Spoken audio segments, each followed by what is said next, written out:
औज़ुबिल्लाहिमिनश्शैतानिर्रजीम बिस्मिल्लाहिर्रहमानिर्रहीम। जी इस वक्त हम मेल्सी में मौजूद हैं माहर नासिर साहब के साथ। माहर साहब क्या हाल है, ठीक है? अल्हम्दुलिल्लाह सर, खैर खैरियत। माशाल्लाह जी। माहर साहब कितने एकड़ प्याज लगाया हुआ है? 10 एकड़ सर।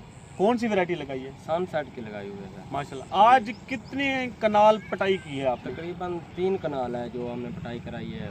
और ये सामने ट्रक लोड है, जी जी। कितना माल है जी? ये 309 बोरी है। 309 बोरी। 3 कनाल में से कितना माल आया जी जाली आपकी? 1 मन की है? हाँ, एक से ज़्यादा होगी, कोई थोड़ी कम होगी, यही यानी कि इसके हिसाब से 3 कनाल से कितना बढ़ रही है? तकरीबन 320 मन 15 मन बनेगी माशाल्लाह। इनके 1 कनाल से 105 मन। जी माशाल्लाह, ज़बरदस्त सनसेट। जी जी। और क्या रेट बिक रहा है आज? रेट जो है आज तो 3500 के हिसाब से बिका। ठीक है, कल जो बिका था वो 4000। सही है 3 दिन का हिसाब है ना सर जी। माशाल्लाह। जी।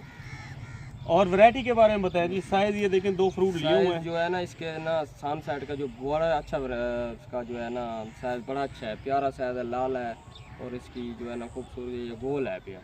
अच्छा माशाल्लाह। ये तकरीबन कितना साइज होगा? तकरीबन 500-600 ग्राम के ऊपर होगा ये।